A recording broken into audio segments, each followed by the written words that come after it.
Today we shall discuss some numerical problems concerned with the circuit analysis which are based on the parallel axis of symmetry. आज हम लोग कुछ ऐसे circuit analysis के problems को solve करेंगे जो पैरेलल एक्सिस ऑफ सिमेट्री पर आधारित है। तो उसमें से एक सिंपलेस्ट प्रॉब्लम यह है, इसको सबसे पहले देखा जाए। यहाँ पर पॉइंट M और N के बीच रेजिस्टेंस को फाइंड आउट करना है, यानी equivalent resistance between points M and N find out करना है। अब यहाँ पर देखिए, यहाँ पर हम यहाँ से इस रास्ते पर चलें या इस रास्ते पर चलें तो कुछ कदम चलने के बाद देखिए यहाँ पर इसका जो पथ है डाइवर्ट हो जा रहा है। तो यहाँ पर देख रहे हैं कि ये ना तो श्रेणी क्रम में दिख रहा है ना समांतर क्रम में दिख रहा है, एक कॉम्प्लेक्स सर्किट हो जाती है। इस तरह की कॉम्प्लेक्स सर्किट को सॉल्व करने के लिए पैरेलल एक्सिस ऑफ सिमेट्री का प्रयोग किया जाता है। पैरेलल एक्सिस ऑफ सिमेट्री को अर्थात सममिता के समांतर अक्ष को सबसे पहले कॉन्सेप्ट क्लियर कर लिया जाए। What is parallel axis of symmetry? तो पैरेलल एक्सिस ऑफ सिमेट्री को समझने के लिए, यानी सममिता के समांतर अक्ष को समझने के लिए जो दो पॉइंट्स दिए गए हों उन दोनों पॉइंट को सबसे पहले एक सेल के टर्मिनल से जोड़ दीजिए। जैसे आप सेल के टर्मिनल से जोड़ेंगे वैसे ही धारा का प्रवाह शुरू होगा। यहाँ पर देख रहे हैं धारा I पॉइंट M से एंटर कर रही है और पॉइंट N से करंट I आउट हो रही है, यानी यहाँ पर प्रवेश कर रही है, यहाँ से निर्गत कर रही है। तो आप देख रहे हैं पॉइंट M और N को मिलाने वाली रेखा के अनुदिश करंट फ्लो कर रही है और इसी करंट के डायरेक्शन में जो लाइन खींची गई है उसी को पैरेलल एक्सिस ऑफ सिमेट्री कहते हैं, यानी ए line drawn along the direction of the flow of the current that is called parallel axis of symmetry। Hindi में इसको देखिए, धारा के प्रवाह की दिशा के अनुदिश खींची गई रेखा को सममिता का समांतर अक्ष कहते हैं। तो यहाँ पर आप देख रहे हैं ये पैरेलल एक्सिस ऑफ सिमेट्री है। इस पैरेलल एक्सिस ऑफ सिमेट्री की खासियत देखिए क्या होगा। अगर आप इस पैरेलल एक्सिस ऑफ सिमेट्री पर अर्थात M N पर यहाँ पर मिरर लाकर रख दीजिए,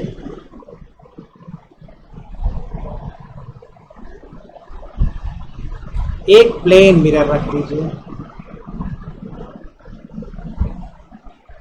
समतल दर्पण को आप रख दीजिए। समतल दर्पण को यानी प्लेन मिरर को यहाँ पर रखने पर, प्लेन मिरर को जैसे ही आप यहाँ पर रखेंगे, जैसे ये प्लेन मिरर को अर्थात इस पैरेलल एक्सिस ऑफ सिमेट्री पर रखेंगे तो ऊपर का पार्ट का जो इमेज होगा यानी प्रतिबिंब होगा नीचे बनेगा इसके। तो अपर पार्ट का जो इमेज है वो लोअर पार्ट पर बन रहा है, अर्थात इस आधे भाग का हूबहू प्रतिबिंब यहाँ नीचे बन रहा है। अर्थात M N जो रेखा है ये पैरेलल एक्सिस ऑफ सिमेट्री है और जो सर्किट दी गई है वो सिमेट्रिक है इस रेखा M N की। अब इस M N रेखा को अर्थात इस पैरेलल एक्सिस ऑफ सिमेट्री के अबाउट आप देख रहे हैं जो पूरे की पूरी सर्किट है वो सिमेट्रिक है अर्थात सममित है, एक जैसी है इस रेखा M N के परिता। अब इस रेखा M N के परिता जो नीचे का भाग है उसको फोल्ड कर दीजिए और फोल्ड करने के पहले नाम लिख लिया जाए। ये मान लीजिए पॉइंट ये है, ये पॉइंट B है, तो पॉइंट A का मिरर इमेज पॉइंट B है और ये पॉइंट O है, इसका मिरर इमेज खुद यहीं पर बन रहा है, इसलिए O कॉमन पॉइंट हो गया। यहाँ की जो सबसे खासियत है, सबसे पहली बात यह है कि पैरेलल एक्सिस ऑफ सिमेट्री की जो मेन पॉइंट है, पॉइंट A का पोटेंशियल, पॉइंट B का पोटेंशियल और पॉइंट O का पोटेंशियल ये सेम होगा। अर्थात mirror image points about the parallel axis of symmetry have the same potential. Parallel axis of symmetry के परिता जो बिंदु प्रतिबिंब बिंदु होते हैं उनका विभव बराबर होता है। बिंदु ए का प्रतिबिंब बिंदु है, बिंदु बी है, और ओ का खुद ये प्रतिबिंब बिंदु है, यानी मिरर इमेज बी ए का है, ए बी का है, तो इन दोनों पॉइंट्स का पोटेंशियल सेम। अब आप जब इस आधे पार्ट को फोल्ड करके ऊपर तरफ लाएंगे इस तरह से, यानी आधे भाग को आप फोल्ड करके ऊपर तरफ ले आइए और इस पैरेलल एक्सिस ऑफ सिमेट्री का तो जो आधा भाग है ऊपर के आधे भाग को ढक लेगा। अब ये पॉइंट बी ए पर आ जाएगा, तो पॉइंट बी आ गया ए पर, और ये मोड़ने पर जब इस आधे भाग को मोड़ करके ऊपर ले जा रहे हैं तो ये रेजिस्टेंस अर्थात एम और बी साइड आ गई एम ए पर, तो ये साइड आ गई एम ए पर, अर्थात ये रेजिस्टेंस यहाँ पर पहुँच गया। इसी तरीके से ओ बी के बीच का ये रेजिस्टेंस यहाँ पर आ जा रहा है,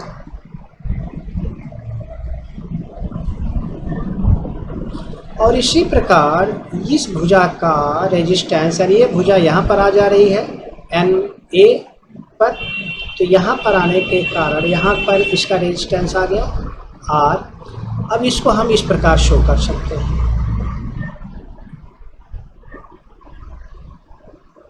point M, point O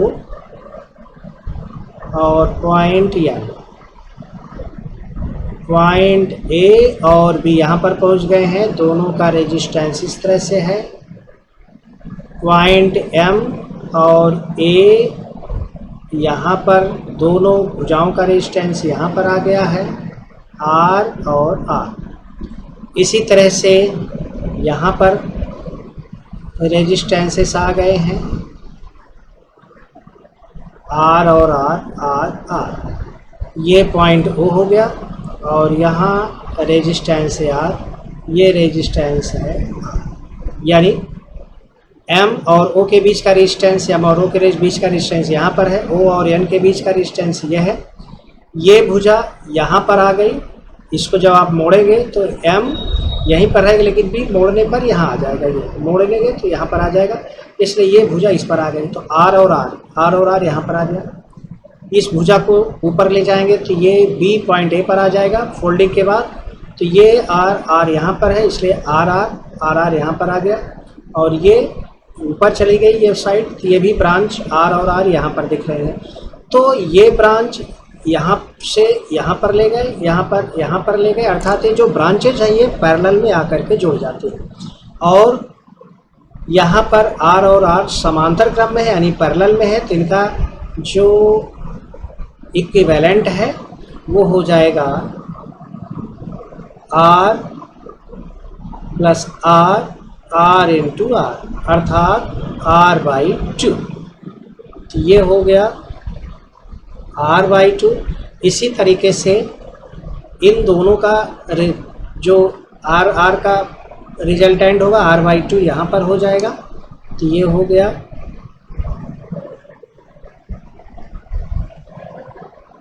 are by two, resistance point O R और आर, ये पॉइंट एम, ये पॉइंट एम। यहाँ पर देखिए इन दोनों का रेजिस्टेंस आर बाई टू, ये भी हो जाएगा, किंतु यहाँ का पोटेंशियल अर्थात पॉइंट ए बी और ओ का पोटेंशियल सेम है, इसलिए इनके बीच का पोटेंशियल डिफरेंस 0 हो जाएगा। यानी इस तरह से देखा जाए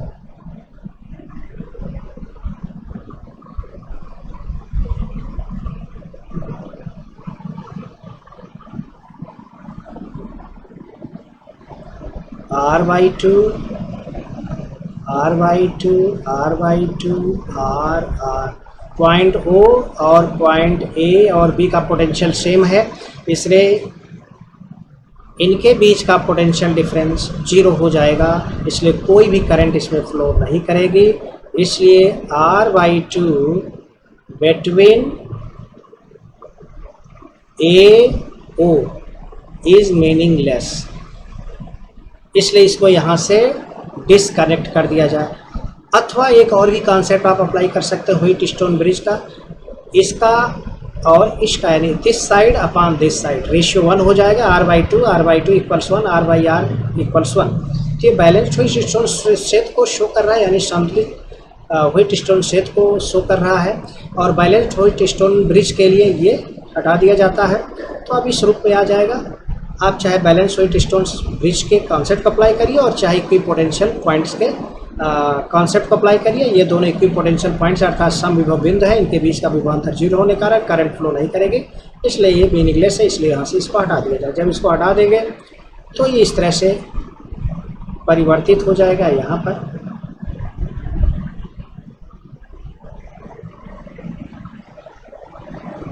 r/2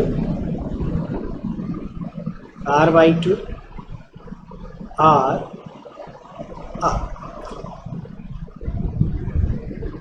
ये दोनों सीरीज में है।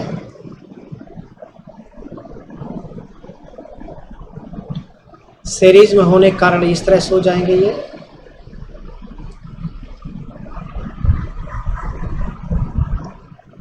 r/2 plus r/2 equals r, और ये दोनों भी सीरीज में है तो r plus r equals 2r,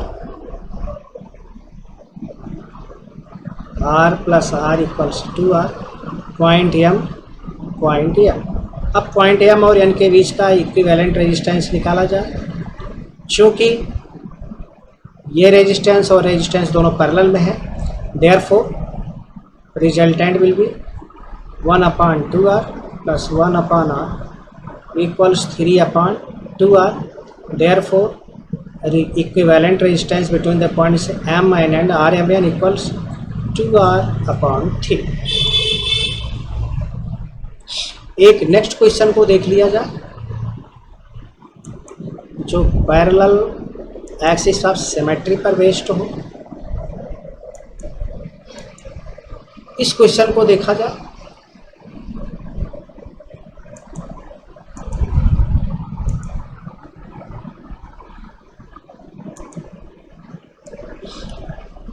parallel axis of symmetry में हमने आपको बताया कि जिन दो पॉइंट्स के बीच में जिन दो पॉइंट्स के बीच में इक्विवेलेंट रेजिस्टेंस को निकालना हो, उन दोनों पॉइंट्स को आप सबसे पहले सेल से जोड़ देते हैं। तो यहाँ पर देख रहे हैं रेजिस्टेंस m और n के बीच में फाइंड आउट करना है। पॉइंट m और n को सेल से जोड़ दिया जाए।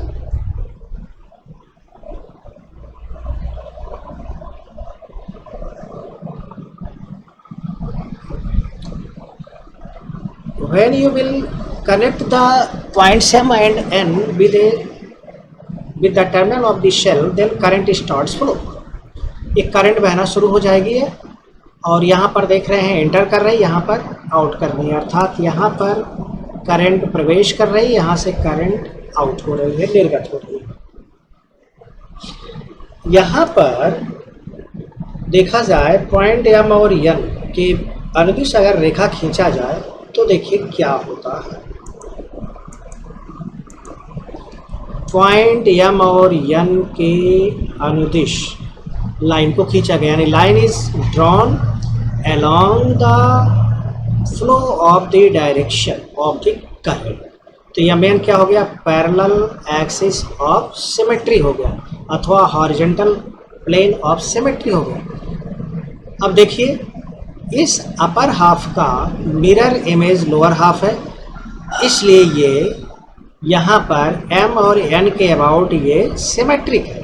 और जब सिमेट्रिक है तो हर पार्ट सिमेट्रिक होगा, और सिमेट्रिक होने के साथ साथ अदर कैरेक्टरिस्टिक्स जैसे कि पोटेंशियल डिफरेंस है, करंट है, वो भी सिमेट्रिक होगा। इसलिए ये इस पार्ट का इमेज ये है, इस पार्ट का इमेज यहाँ पर है।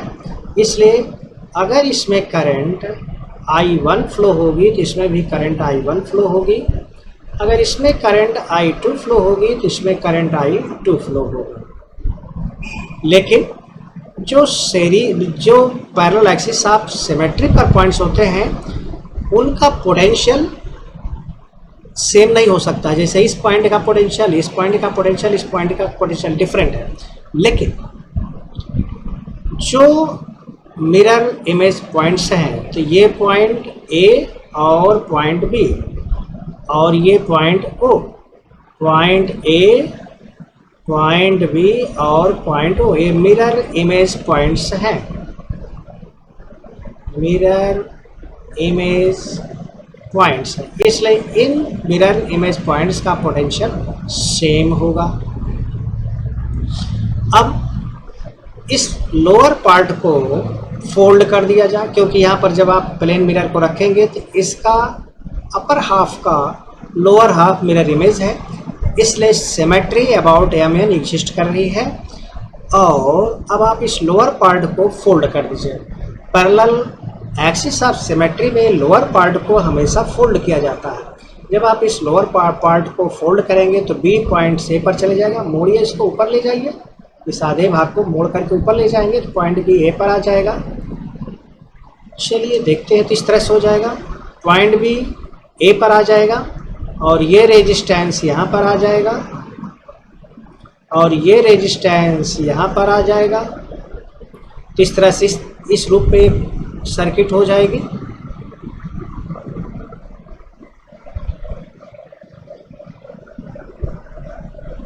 रेजिस्टेंस आर, पॉइंट ओ,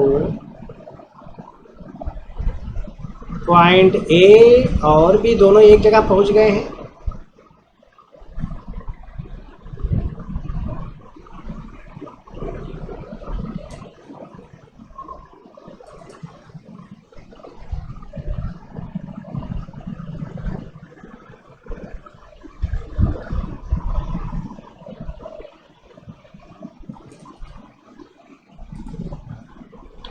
capital R, capital R, capital R, capital R, capital R, capital R. लेकिन यहाँ पर देखिए, point A, point B, point O के जो पोटेंशियल्स हैं वो सेम है, इसलिए इनके बीच का पोटेंशियल डिफरेंस जीरो हो जाएगा। चूँकि करंट का फ्लो पोटेंशियल डिफरेंस के कारण होता है, इसलिए इन दोनों पॉइंट्स के बीच का अगर पोटेंशियल सेम है ए और ओ के बीच का, तो यहाँ पर करंट फ्लो नहीं करेगी, इसलिए ये मीनिंगलेस है। चलिए इसको आगे हम छोड़ते हैं, पहले इसको देख लिया जाए। ये रेजिस्टेंस यहाँ पर पहुँच गया, ये रेजिस्टेंस यहाँ पर पहुँच गया, तो ये दोनों पैरेलल में है, ये दोनों पैरेलल में, ये दोनों पैरेलल में है। तो यहाँ पर देख रहे हैं पॉइंट एम ये है, पॉइंट एम ये है,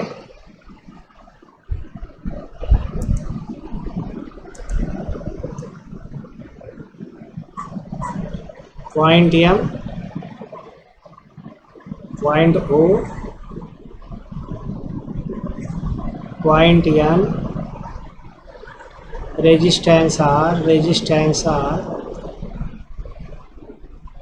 1/r ये दोनों का पैरेलल में होने के कारण जो रेजिस्टेंस r/2 हो जाएगा। तो यहाँ पर रेजिस्टेंस लिखा जाए r/2, कैपिटल R/2, इन दोनों का भी कैपिटल R/2 और इन दोनों का भी capital R/2।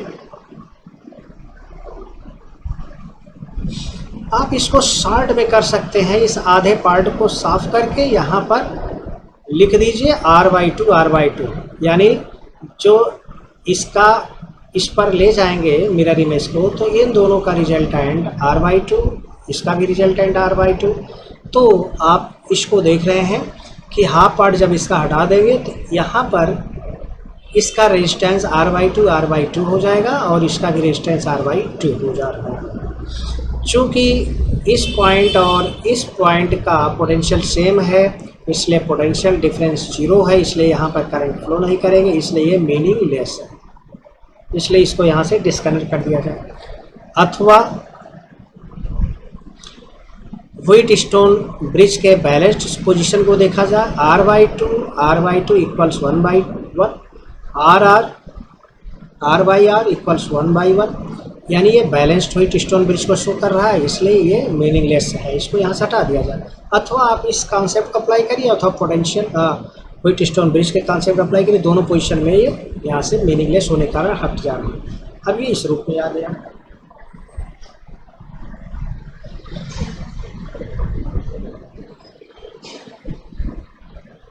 r/2 r/2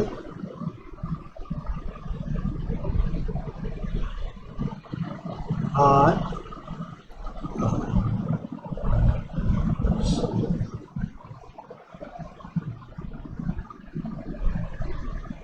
pay attention.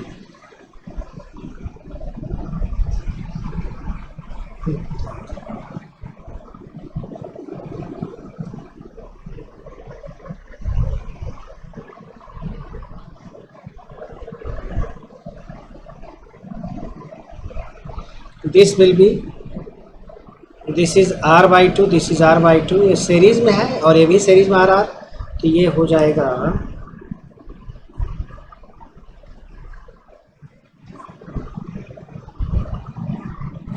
r/2 plus r/2 capital R plus capital R equals 2r, r/2 equals capital R। अब इसका रिजल्टेंट हो जाएगा पॉइंट m और n के बीच का RMN equals r into 2r upon r plus 2r equals 2r upon 3। ये resultant हो गया।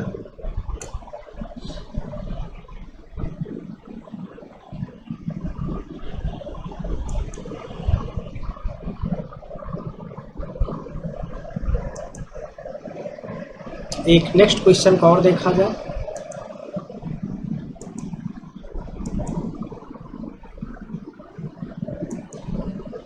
इस क्वेश्चन को देखते हैं।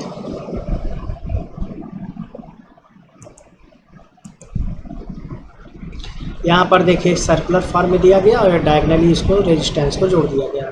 इसी को, ये दोनों डायगनल रेजिस्टेंस को यहाँ शो कर दिया गया और इसको थोड़ा सा खींच दिया गया, सीधा हो गया। इसको खींच दिया गया, सीधा हो गया। इसको भी खींच दिया गया, सीधा हो गया। इसको खींच दिया, सीधा हो गया। इस रूप में ये दोनों क्वेश्चन एक ही है।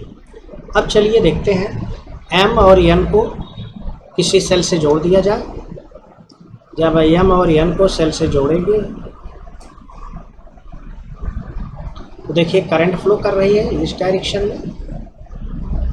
m और n को मिला दीजिए तो करंट की फ्लो की डायरेक्शन हो जाएगी और यही हो जाएगा पैरेलल एक्सिस ऑफ सिमेट्री अथवा हॉरिजॉन्टल एक्सिस ऑफ सिमेट्री और फोल्डिंग सिमेट्री।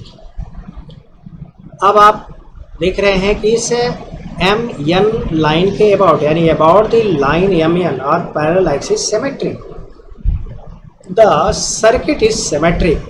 इस ऊपरी भाग का प्रतिबिंब नीचे मिल रहा है, इसलिए इसको जब आप फोल्ड करते हैं तो मोड़ने पर ये पॉइंट ए है, ये पॉइंट बी है, ये पॉइंट ओ है।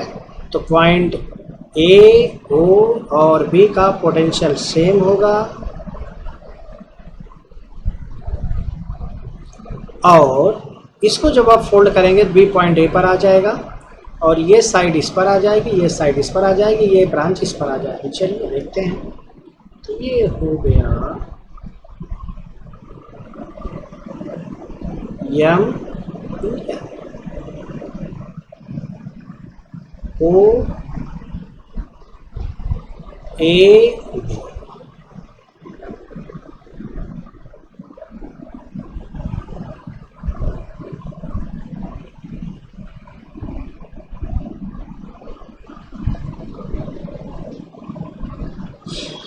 अब इस पार्ट को जब यहाँ ले जाएंगे तो ये यहाँ पर आ जाएगा, इस और ये पार्ट जब ऊपर जाएगा तो यहाँ पर आ जाएगा और ये पार्ट जब ऊपर की तरफ मोड़ेंगे तो यहाँ पर आ जाएगा। इसलिए इसको शो कर दिया जाए।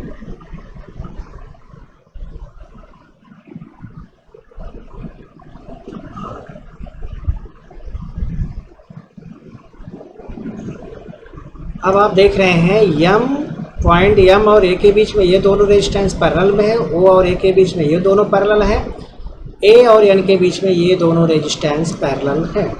तो ये हो जाएगा point M R 1/r 1/r equals r/2 हो जाएगा इसका, और इसका भी r/2 हो जाएगा, और ये भी हो जाएगा r/2। अब आप देख रहे हैं O और पॉइंट A के बीच का पोटेंशियल डिफरेंस सेम है, इसलिए यहाँ पर कोई भी करंट फ्लो नहीं करेगी, इसलिए इसको हटा दिया जा रहा है, नेगलेक्ट कर दिया गया तो मिला।